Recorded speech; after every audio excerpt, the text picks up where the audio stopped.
Nah, kita harapkan dalam 3 bulan ini akan terungkap siapa aktor intelektualnya. Kami berencana untuk melakukan audiensi dengan Komnas HAM. Kita akan menyurat dan mungkin audiensi dengan pihak DPR dan MPR. FTA tetap mendorong upaya pengadilan terhadap mantan Presiden Jokowi, penyelidikan terhadap Gibran Presiden Prabowo untuk membekukan sementara Mahkamah Agung.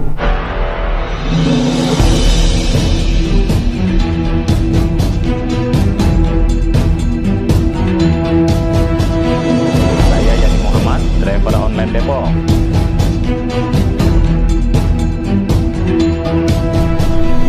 Bismillahirrahmanirrahim. Assalamualaikum warahmatullahi wabarakatuh. Waalaikumsalam warahmatullahi wabarakatuh. Terima kasih teman-teman media, teman-teman pers, kesempatan yang walaupun sudah selesai acara masih menunggu dengan sabar konferensi pers yang akan kami lakukan dari Forum Tanah Air. Ada beberapa hal yang ingin kami sampaikan dan juga nanti mungkin akan ditambahkan oleh Dewan Pakar kita, Pak Bung Refli atau Bu Usno. Yang pertama, seperti yang FDA sampaikan, yang saya sampaikan dalam pidato sambutan saya bahwa suka atau tidak suka, senang atau tidak senang, kita sudah punya presiden yang dilantik kemarin, yaitu Pak Prabowo Subianto. Nah, tentunya kita punya harapan-harapan yang ingin kita sampaikan dan mungkin diharapkan bisa jadi acuan atau referensi dari pemerintahan yang baru ini untuk mengambil keputusan-keputusan ke depannya. Yang pertama tentunya karena Forum Tanah Air banyak bergerak di bidang bagaimana mengedukasi masyarakat tentang hak-hak konstitusionalnya. Yang paling pertama kami menginginkan adalah bahwa diharapkan pemerintahan baru Presiden Prabowo ini betul-betul memperhatikan soal masalah hukum dan demokrasi yang ada di Indonesia. Jadi janganlah ada terjadi hal-hal di mana ada persekusi, ada saling melaporkan di antara elemen masyarakat yang kita sama-sama tahu bahwa itu sebenarnya digerakkan oleh oknum-oknum tertentu, sehingga suasana demokrasi yang ada di tanah air semakin tidak kondusif. Ada beberapa teman-teman kita yang masuk dipenjarakan hanya karena gara-gara undang-undang ITE, ya kan. Ini kita harapkan Prabowo bisa meninjau itu dan sehingga kedepannya kita bisa betul-betul berdemokrasi, menyuarakan, berserikat, berkumpul sesuai dengan amanat demokrasi yang kita sudah pilih sebagai sistem kita. Ini juga sangat berhubungan dengan kejadian yang terjadi pada Forum Tanah Air sebulan lalu, tepatnya tanggal 28 September 2024 di tempat yang sama di Hotel Kemang ini, di mana pada saat kami baru mau mulai acara silaturahim dengan para tokoh dan aktivis nasional, jadi diaspora dan tokoh nasional dan aktivis nasional, ada orang tak dikenal yang belakangan ketahuan kelompok preman yang membubarkan dan memporak-porandakan acara diskusi acara silaturahmi kami. Sampai saat ini kami mengapresiasi kerja pihak kepolisian yang sudah sangat tanggap menetapkan 9 tersangka dan juga sudah memeriksa aparat kepolisian baik dari tingkat Polsek, Polres dan Polda Metro sebanyak 30 orang untuk mengungkapkan dan mencoba mencari apa yang mendasari kejadian tersebut. Namun kita berharap jangan berhenti sampai di situ. Kita harap ini terus dilanjutkan dan kita akan terus mengawal dan melihat sampai di mana perkembangannya ini. Kalau tidak salah, pihak kepolisian punya waktu 60 hari untuk P21 untuk kejaksaan. Sekarang sudah berjalan 30 hari berarti. Nah, kita harapkan dalam 3 bulan ini akan terungkap siapa aktor intelektualnya, sehingga ini akan memberikan suatu kejelasan bahwa demokrasi sudah mulai kelihatan punya udara yang lain di pemerintahan Prabowo Subianto. Kemudian hal yang lain juga, kita ingin ada beberapa hal undang-undang yang yang mungkin bisa menjadi gebrakan daripada pemerintahan baru Prabowo ini untuk memperlihatkan bahwa pemerintahan baru Prabowo betul-betul konsisten ataupun punya komitmen untuk menjadikan Indonesia ini menjadi lebih negara hukum yang betul-betul tidak lagi tajam ke bawah tumpul ke atas, dan juga membuat kebijakan-kebijakan yang mungkin bisa membuat pihak-pihak yang tidak yang terlibat selama ini dengan hal-hal yang melanggar hukum itu menjadi jera. Kita juga mengusulkan dari FTA bahwa silakan kalau memang mau menunjukkan etikat baik, pemerintahan baru Prabowo harus mencoba untuk merevisi atau merevise Undang-Undang Nomor 9 Tahun 2019 tentang Undang-Undang KPK, jadi kembalikan Maret 2019. 2019. Iya, Nomor 19 Tahun 2019 Undang-Undang KPK, sehingga marwah KPK kembali, dan ini juga sangat berhubungan dengan keputusan dari Presiden Jokowi sebelum selesai masa jabatannya untuk mengajukan hasil panitia seleksi untuk calon-calon pimpinan DPR ini. Kita harapkan ke KPK ini, kita harapkan kalau bisa dilakukan ulang, karena kepentingannya kan lebih banyak kepentingan pemerintahan baru. Kalau memang mau betul-betul komitmen untuk mengajukan korupsi di Indonesia, yang menjadi pidato Pak Prabowo yang sangat berapi-api di awal pemerintahannya. Ada beberapa hal lain mungkin yang perlu juga kita ketahui, bahwa intinya kalau mau dianggap sebagai memberikan harapan baru, pemerintahan Prabowo Subianto harus memperlihatkan goodwill atau etikat baik dan memperlihatkan langkah-langkah yang membuat orang akan melihat bahwa oke, ada usaha dan upaya di pemerintahan Prabowo untuk melihat Indonesia lebih baik ke depannya. Saya akan minta Bung Refli untuk menambahkan beberapa poin-poin yang akan menjadi tujuan kita. Satu lagi hal, untuk masalah kejadian Grand Kemang tanggal 28 September, kami berencana untuk melakukan audiensi dengan Komnas HAM untuk melihat bahwa masalah ini bukan hanya masalah soal pidana perusakan atau penganiayaan, tapi lebih dari itu, karena kita harus melihat ini sebagai dalam perspektif yang lebih besar, karena dampaknya juga cukup besar dan cukup memalukan di dunia internasional. Satu lagi sebelum saya kasih ke Bung Refli, kita juga ingin bahwa kita akan menyurat dan mungkin audiensi dengan pihak DPR dan MPR untuk melihat apa sih upaya-upaya dari pihak DPR dan MPR agar supaya pemerintahan baru Prabowo ini akan berjalan lebih baik ke depannya, dengan mengeliminir hal-hal yang mungkin bisa membuat pemerintahan ini terlalu terganggu. Saat ini kan ada yang namanya buku Papa dan lain sebagainya. Ini harus kita minta atensi dari DPR atau DPR bahwa apa yang harus dilakukan, karena ini akan menggerogoti terus pemerintahan Prabowo dan akan membuat pemerintahan ini akan selalu punya obstacle. Mau jalan ada masalah yang muncul, mau jalan ada masalah, jadi nggak pernah selesai urusannya. Saya kira begitu, saya akan serahkan ke Bung Refli Harun. Iya, terima kasih Daik Tata. Kawan-kawan semua, Assalamualaikum warahmatullahi wabarakatuh. Saya akan menambahkan dan barangkali menyederhanakan apa yang disampaikan Daik Tata tadi. FTA ingin menginisiasi 6 hal berdasarkan apa yang kita tadi diskusikan. Pertama, FTA tetap mengikuti perkembangan kasus Grand Kemang 28 September yang lalu, dan langkah baru yang akan dilakukan adalah ingin ke Komnas HAM untuk mendiskusikan ini, karena soal ini tidak hanya terkait dengan tindak pidana pengerusakan dan barangkali penganiayaan ringan, tetapi ini adalah hal yang terkait dengan hak asasi manusia, yaitu kebebasan berserikat, berkumpul, mengeluarkan pendapat baik secara lisan maupun tulisan. Jadi kasus seperti ini jangan dikecilkan seolah-olah hanya soal pidana saja. Itu satu. Yang kedua, FTA tetap mendorong upaya pengadilan terhadap mantan Presiden Jokowi. Itu ya tadi ya kita diskusikan juga, baik perdata maupun pidana.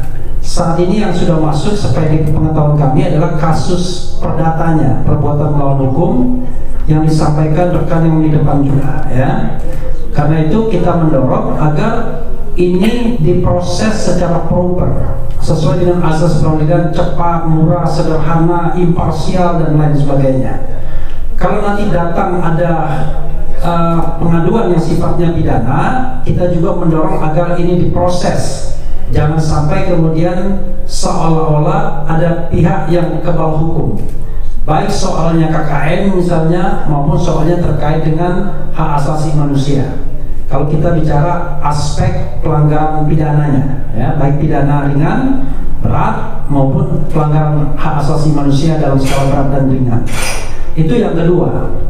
Yang ketiga, FTA juga, Forum Tanah Air. Kalau FTA Forum Tanah Air, ya kan?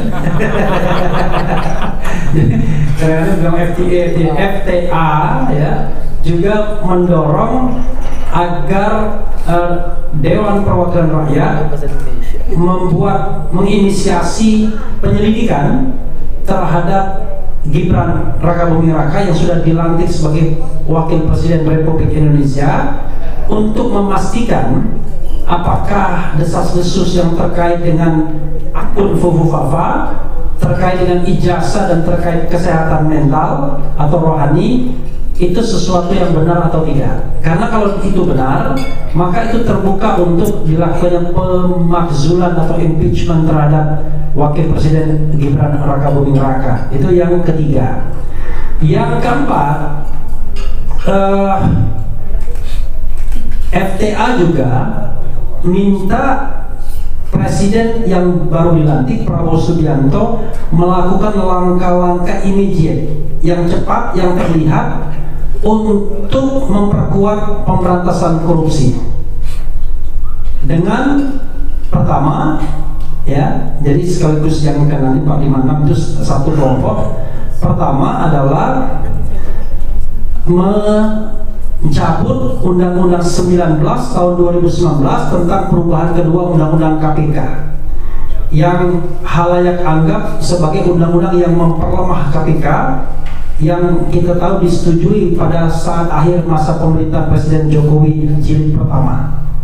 Undang-undang ini hendaknya dicabut dengan peraturan pemerintah pengganti undang-undang, sekaligus menempatkan kembali pegawai-pegawai KPK yang diberhentikan, ya, yang sepanjang fit and proper tentunya, Novel Baswedan dan kawan-kawan, karena itu adalah sumber daya manusia yang sayang kalau tidak dimanfaatkan dalam proses pemberantasan korupsi. Berikutnya yang kelima adalah kita menginginkan agar hasil pansel, panitia seleksi capim KPK yang sudah dilaksanakan pada masa pemerintahan Presiden Jokowi dan kemudian oleh Presiden Jokowi sudah disampaikan ke DPR, ditarik kembali, dilakukan rekrutmen ulang, prosesi ulang untuk mencari pimpinan KPK yang lebih kredibel, lebih independen, lebih profesional, lebih berintegritas, sehingga kita mendapatkan nanti mudah-mudahan tokoh-tokoh terbaik di Republik ini. Sekaligus juga memastikan bahwa panselnya adalah pansel yang memang independen, berintegritas, dan menginginkan pejabat-pejabat atau pimpinan KPK yang terbaik, bukan yang pesanan.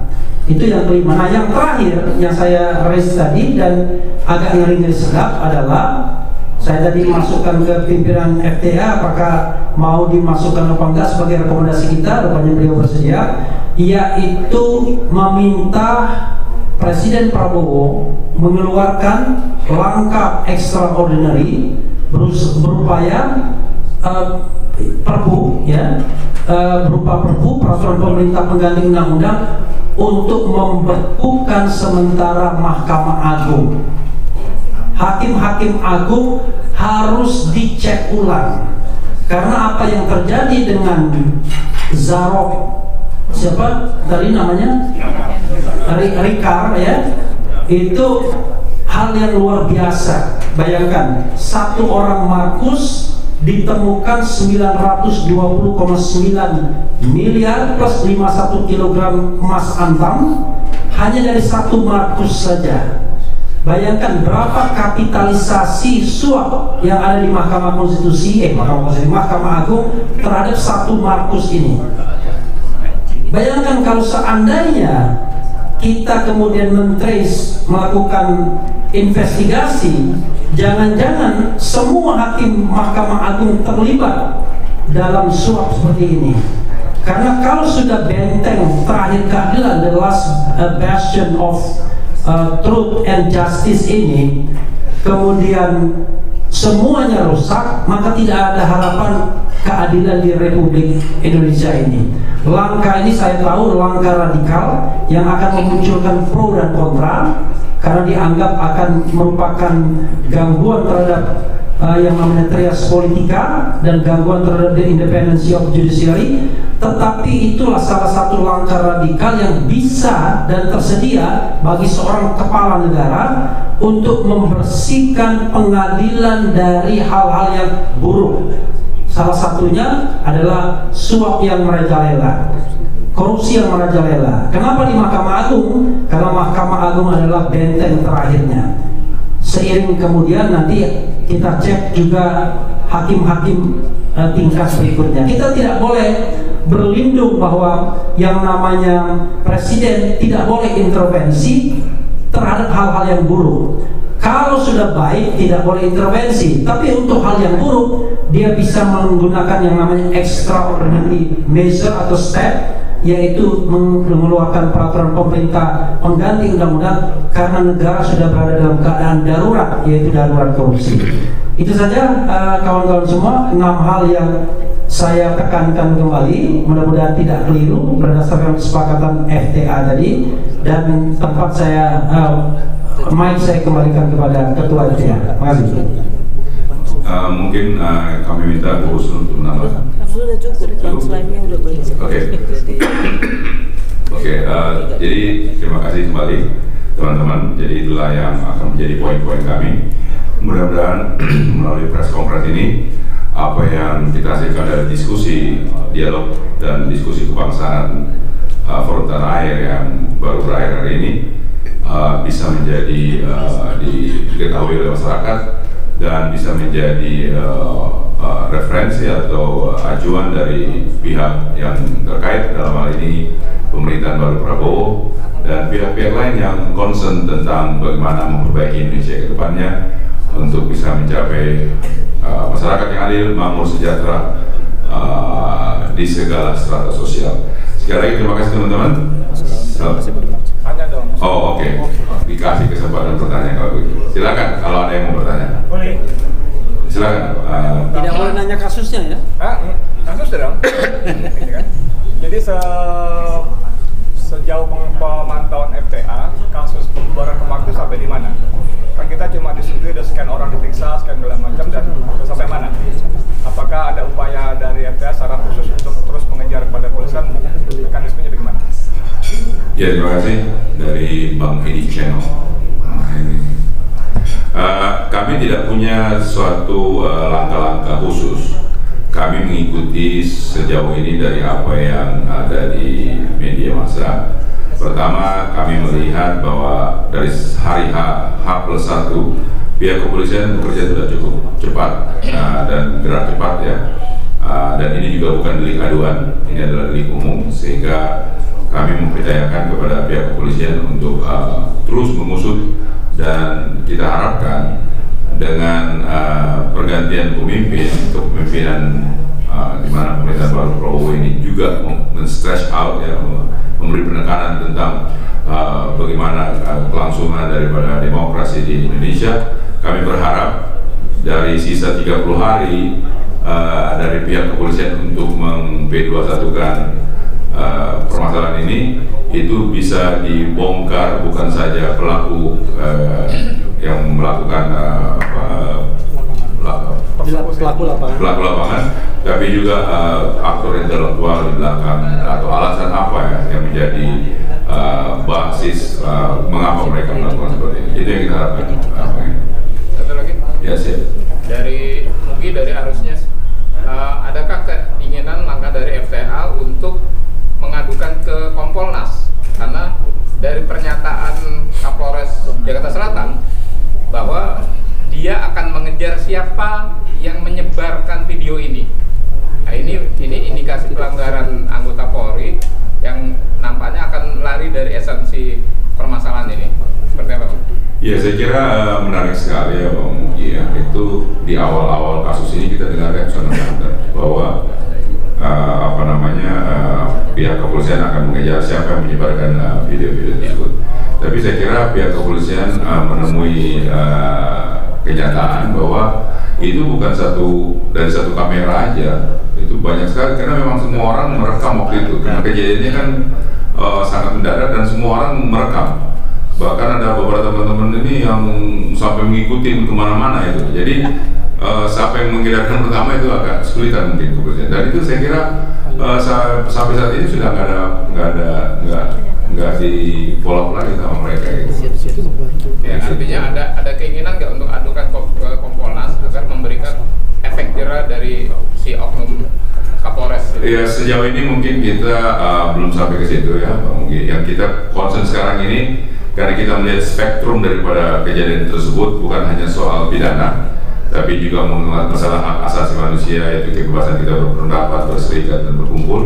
Kita ingin sampai ke Komnas HAM supaya ini menjadi masalah kedepannya tidak ada lagi hal seperti ini. Waktu tadi kami buka acara ini juga kami katakan bahwa kedepannya pemerintah baru Prabowo diharapkan menjamin hak-hak ini bukan hanya di atas kertas saja, tapi betul-betul dilaksanakan sehingga suasana demokrasi itu tumbuh di tanah air. Ya, saya. Ya, saya. Popole. Saya Popole dari Popole. Nah, yang saya tanyakan kejadian itu kan di dua masa ya kan, yang satu pas masanya Joko, yang kemudian yang sekarang kan sudah masanya Bowo. Nah, kira-kira kalau dulu kan kita pesimis ya untuk diselesaikan. Nah, kira-kira bagaimana untuk di masanya si Bowo ini, apakah optimis untuk menyelesaikan kasus yang tadi? Terima kasih. Ya, saya kira seperti yang kami katakan tadi, kita soal optimis pesimis itu kan soal bukan kepada Prabowo atau Jokowi. Kita justru mengharapkan di pemerintahan Prabowo ini yang sebenarnya pihak Prabowo sendiri yang mengatakan di pidato pertama kenegaraannya bahwa beliau ingin supaya sistem hukum kita, demokrasi kita itu, di mana kebebasan kita untuk bersuara dan berpendapat itu dijamin oleh undang-undang dan dijamin oleh Prabowo menjamin hal itu. Kita ingin itu sebagai suatu pijakan bahwa bukan sekedar cuma lip service saja, tapi betul-betul dilaksanakan. Malah saya FTA mengusulkan kalau memang memungkinkan ya kan untuk memperlihatkan etikat baik, Prabowo bisa saja mengeluarkan itu kan tidak perlu persetujuan DPR, memberikan gerasi kepada orang-orang yang kena hukuman itu karena undang-undang ITE dan lain sebagainya dibebaskan sebagai wujud etikat baik dari pemerintahan Prabowo gitu loh, dan membuat statement bahwa kedepannya tidak akan lagi terjadi hal-hal seperti ini. Iya, kalau gerasi harus minta pendapat Mahkamah Agung. Oh iya, minta pendapat Mahkamah Agung gerasi. Tapi itu kan keputusan Presiden, jadi saya kira Presiden punya kemampuan untuk itu. Cukup. Teman. Terima kasih sekali lagi teman-teman pers.